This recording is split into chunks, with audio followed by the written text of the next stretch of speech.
Hello everyone, welcome to this series on the history of English literature. And this video is the fourth part on the novel in the interwar years, and in this video we will discuss writers in the established tradition, a literary continuum. First of all, introduction. During the interwar years, as literary modernism captured critical attention, a parallel and often more commercially successful group of writers maintained the tradition of accessible, realistic, and emotionally resonant storytelling. These authors, influenced in varying degrees by new literary developments, adhered to established narrative modes that continued to appeal to the general reader. Their contributions ensured that the tradition of the English novel, rooted in character, place, and moral dilemmas, remained robust. The enduring appeal of traditional realism. Writers such as John Galsworthy, H.G. Wells, and Arnold Bennett sustained their popularity through prolific output and familiarity.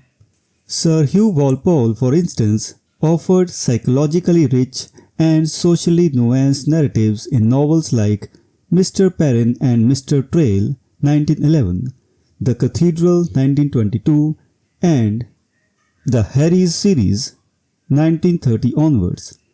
His blend of traditional storytelling with evolving narrative techniques mirrored the transitional quality of the age. W. Somerset Maugham, the cosmopolitan realist. Somerset Maugham embodied the worldly realist who detached irony and psychological insight marked novels such as Of Human Bondage, 1915, The Moon and Sixpence, 1919, and The Painted Veil, 1925. Drawing from his medical and wartime experiences, Maugham created portraits of human contradiction and emotional fragility. His crisp, lucid prose and masterful short stories, often set in the Far East, made him a literary craftsman of global reach. J.B. Priestley, the voice of the common man. J.B. Priestley excelled at depicting the warmth, ordinariness, and struggles of everyday people. His breakthrough novel, The Good Companions, 1929, presented a vibrant cast within a touring concert party. Later works like Angel Pavement, 1930, and Bright Day, 1946, reinforced his status as a humane and approachable novelist. His essays and critical works further cemented his role as a literary communicator between his literature and the broader public. Compton Mackenzie and the Art of Variety. Sir Compton Mackenzie's literary career showcased remarkable variety, from early psychological novels like Carnival, 1912, and Sinister Street, 1913-14, to comic regional tales such as Whiskey Galore, 1947, and The Monarch of the Glen, 1941. His engagement with ecclesiastical themes in The Altar Steps, 1922, and The Heavenly Ladder, 1924, followed by the ambitious Four Winds of Love series, exemplified his versatility and commitment to storytelling. Regional realism and rural identities. The interwar years also witnessed a flourishing of regional fiction. Mary Webb's Shropshire novels, Precious Bane, 1924, Sheila K. Smith's Sussex-based stories, Joanna Gordon, 1921, and Lewis Grassic Gibbon's A Scots Queer Trilogy, 1932-34, captured the dialects, landscapes, and tensions of local communities. Stella Gibbons parodied this trend in Cold Comfort Farm, 1932, humorously exposing the melodramatic excesses of rural romanticism. Meanwhile, Walter Greenwood's Love on the Dole, 1933, highlighted the urban working class despair in Salford, and Winifred Holtby's South Riding, 1936, offered a spirited yet empathetic portrait of Yorkshire life. Other significant traditional voices. Several other writers contributed substantially to the enduring popularity of the traditional novel.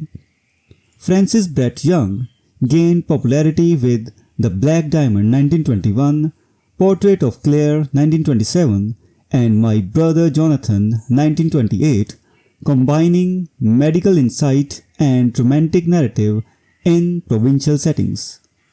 Charles Morgan, known for his philosophical depth and formal prose, authored works like The Fountain, 1932, and Sparkenbrook, 1936, reflecting on love, art, and inner conflict. Phyllis Eleanor Bentley depicted the industrial and emotional life of Yorkshire in A Modern Tragedy, 1934, offering a blend of social realism and regional pride. Caradoc Evans brought a satirical, almost brutal eye to Welsh life in My People, 1935, and Capelsion, 1916, using Welsh idiom in English to critique religious hypocrisy. Richard Llewellyn Lloyd wrote How Green Was My Valley, 1939, a poignant romanticized tale of Welsh mining communities and familial bonds, which achieved massive popular success despite criticism over its authenticity. Historical fiction and classical resonance. Robert Graves stood out for his meticulously researched and stylistically immersive historical novels, including I, Claudius, 1934, and Count Belisarius, 1938. His ability to capture the voice and worldview of antiquity distinguished him from mere historical narrators. Beyond fiction, his mythological studies, the White Goddess and the Greek myths, sparked significant scholarly debate. War books, memory, trauma, and protest. The Great War loomed large in the literature of the 1920s and 1930s. Edmund Blunden's Undertones of War, 1928, offered a restrained yet devastating account of trench life. Robert Graves's Goodbye to All That, 1929, served as a bitter repudiation of patriotic illusions. Siegfried Sasson fictionalized his wartime experiences with equal emotional depth. Ford Madox Ford's Parades and Tetralogy, 1924-28, though underappreciated at the time, is now seen as a modernist masterpiece of psychological and social complexity. Richard Aldington's Death of a Hero, 1929, was more acerbic, blending sarcasm and sorrow in his depiction of post-war disillusionment. Other contributors to this genre include C. E. Montagu, Disenchantment, 1922, R. H. Mottram, The Spanish Farm, 1924, and Hallie Williamson, whose The Wet Flanders Plain, 1929, and The Patriot's Progress, 1930, captured the rawness of war alongside his more pastoral works. And finally we come to the conclusion. Despite the dominance of literary modernism in critical circles, the established tradition of the English novel thrived between the wars. Realist, regional, historical, and war-based narratives provided readers with familiar forms through which to explore a rapidly changing world. These authors, ranging from Maugham and Priestley to lesser-known voices like Bentley and Evans, ensured that literature remained a mirror of everyday lives, moral tensions, and national identities. Their collective achievement represents the resilience and adaptability of the traditional novel during one of the most turbulent periods in modern history. So, this was the fourth part of our discussion on the novel in the interwar years. We will meet in the next video and take up some another topic related to the novel in the interwar years.